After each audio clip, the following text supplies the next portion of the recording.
Será que evangélicos e católicos estão mesmo no mesmo caminho? Ou existem diferenças que não podem ser ignoradas?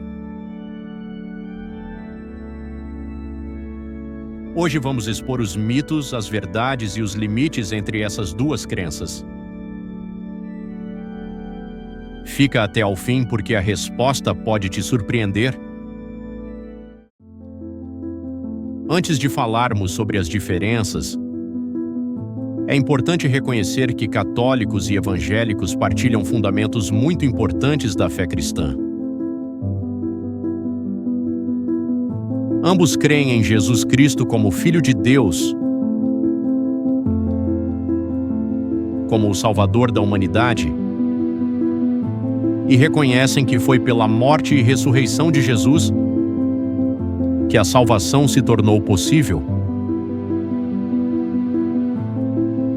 Além disso, tanto católicos quanto evangélicos respeitam a Bíblia como a Palavra de Deus. Embora interpretem-na de formas diferentes em alguns pontos,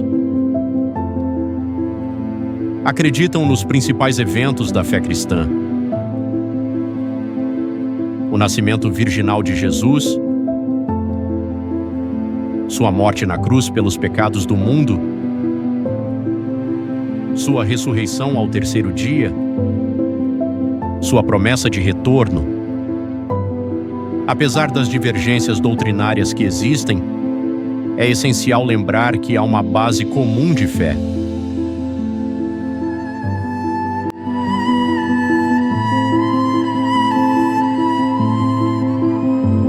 Mas se ambos partilham dos mesmos fundamentos da fé em Jesus Cristo, por que existem tantos conflitos entre católicos e evangélicos? Por que dois grupos que se dizem cristãos muitas vezes se veem como rivais? Será que a rivalidade entre católicos e evangélicos é apenas uma questão de tradição? Ou existe algo mais profundo que os separa? A verdade é que a divisão não nasce apenas de costumes diferentes. Ela surge do modo como entendemos três pilares fundamentais da fé: a autoridade espiritual, o caminho para a salvação e quem é o verdadeiro mediador entre Deus e os homens.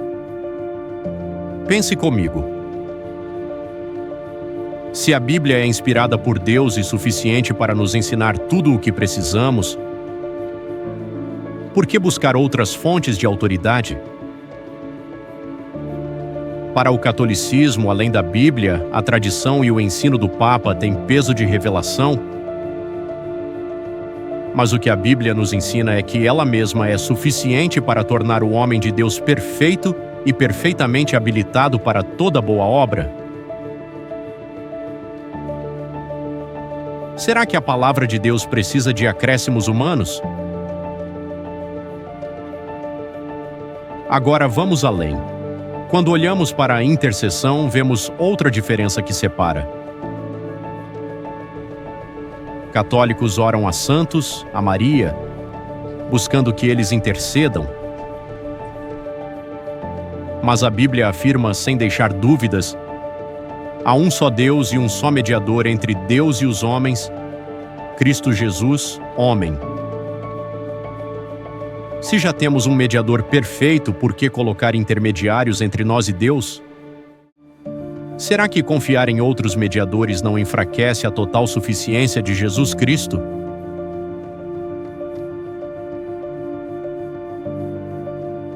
E finalmente chegamos ao coração da fé, a salvação. O ensino católico mistura fé e obras para alcançar a salvação. Mas Efésios 2:8-9 declara: pois vocês são salvos pela graça por meio da fé, e isto não vem de vocês, é dom de Deus, não por obras, para que ninguém se glorie. Se a salvação é um presente dado por Deus, como se pode tentar merecê-la através de obras humanas? quantas boas obras seriam suficientes para garantir a eternidade? Quem estabeleceria esse padrão? Se a graça é graça, ela é recebida, não conquistada. No século XVI, um monge chamado Martinho Lutero confrontou exatamente estas questões. Lutero, ao estudar profundamente a Bíblia, percebeu que muitas práticas da igreja da época, como a venda de indulgências e a ênfase nas obras para a salvação, contradiziam diretamente o ensino das Escrituras. Movido pela convicção de que a salvação vem somente pela graça e pela fé em Jesus Cristo, ele publicou as famosas 95 Teses na porta da igreja do Castelo de Wittenberg em 1517. Lutero levantou uma questão que ecoa até hoje. Se a graça é um dom gratuito de Deus, por que tentar comprá-la, negociá-la ou conquistá-la com rituais humanos? Foi esse grito por um retorno à pureza do Evangelho que deu início à chamada Reforma Protestante, um movimento que reafirmou princípios como sola scriptura, somente a Escritura, sola fide, somente a fé, sola gratia, somente a graça.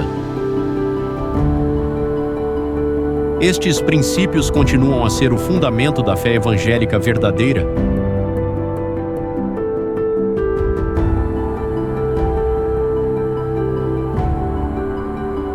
E agora eu pergunto a você: se tantos homens e mulheres ao longo da história arriscaram as suas vidas para defender a verdade da palavra de Deus, será que nós também não devemos parar, refletir e perguntar: em que tenho baseado a minha fé? Fé verdadeira não é tradição? Fé verdadeira não é religião? Fé verdadeira é relacionamento direto com Jesus Cristo, fundamentado unicamente na Palavra de Deus? Talvez hoje você esteja a perceber que muitas ideias que aceitou como certas, na verdade, não têm fundamento nas Escrituras. E agora vem a escolha mais importante: continuar num caminho baseado em tradições humanas ou voltar à essência simples e poderosa do Evangelho puro? Jesus ainda é o único caminho, a única verdade e a única vida. Não há outra ponte entre o homem e Deus. Agora é o momento de decidir. A quem você vai ouvir? A tradição dos homens ou a voz eterna de Deus?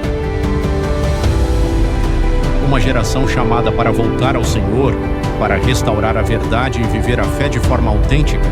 Até o próximo vídeo e que Deus te abençoe poderosamente. E não se esqueça, inscreva-se no canal, ative o sininho para receber mais conteúdos que desafiam e fortalecem a sua fé.